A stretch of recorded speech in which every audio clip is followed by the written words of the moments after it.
It was meant to be an epic day.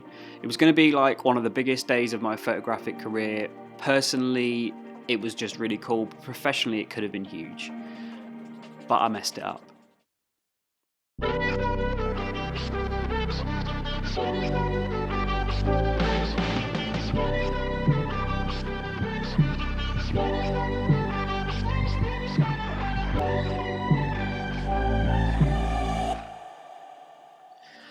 Back in late summer of 2018, the UCI Tour of Britain rolled into town. Now, the Tour of Britain is a multi-stage cycle race conducted on British roads. The event dates all the way back to the first British stage races held just after World War II, and it's taken on various different kind of names over the years, including the Milk Race and the Kellogg's Tour of Britain. The current version of the tour that we have, the Tour of Britain, began in 2004, and it's part of the UCI Europe Tour. I'd worked really hard to secure a client for the Nottingham to Mansfield stage, and spent the morning down in Nottingham capturing the beginning of the stage, the first sort of 25-30 miles or so. Everything seemed to start off really, really well. As the tour headed out, I raced around getting my shots from different places around the county and hit a groove relatively quickly. I'm still pretty happy with the shots that I got from the morning session at the time. The limited exposure I'd had to big stage races like this meant that I didn't really fire like I would do these days, but I'm still really happy with that work. As the stage crossed the county border, my client work was done. I only needed to do the stuff in the first county, so I headed home to edit and get my images back to the client in the few hours that I had to spare. I should probably clarify here that the end of the stage, the finish of the stage in Mansfield, is literally 15 minutes walk away from my house. It's super close.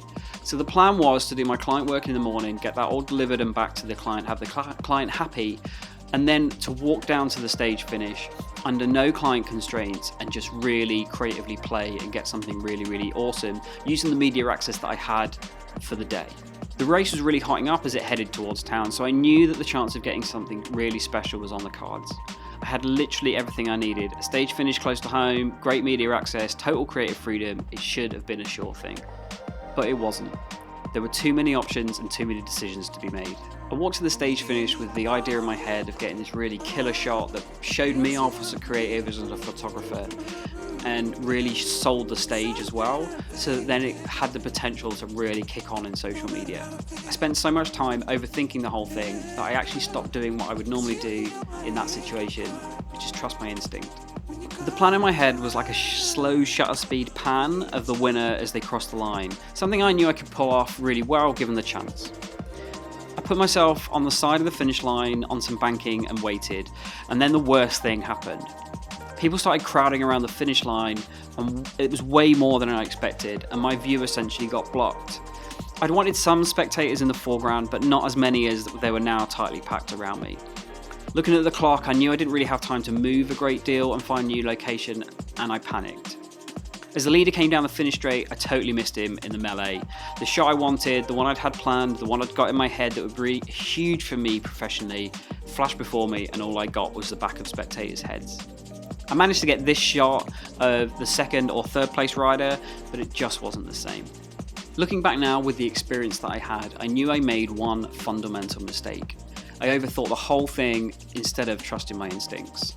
Rather than doing what I knew I was capable of, I tried to get the perfect shot. I tried to impress rather than simply trying to work the situation. As late business philosopher Jim Rohn once said, "It's too bad failures don't give seminars. Wouldn't that be valuable?"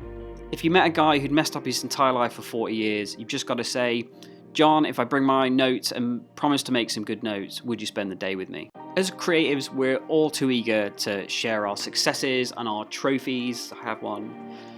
But what we don't tend to do is sit down and talk about our failures and ultimately when we've messed up. And we do that a lot, and that's okay.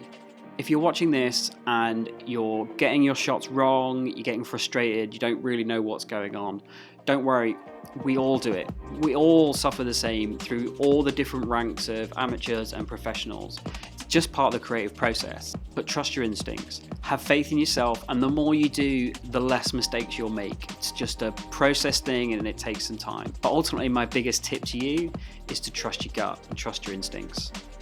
If you're interested in finding out more about how to make money from sports photography, then check out my How to Be Successful with Sports Photography course over on Udemy. Links in the description below. If you haven't already, take a moment to hit subscribe so you'll get notified whenever I post up new videos. At the minute, it's about twice a week.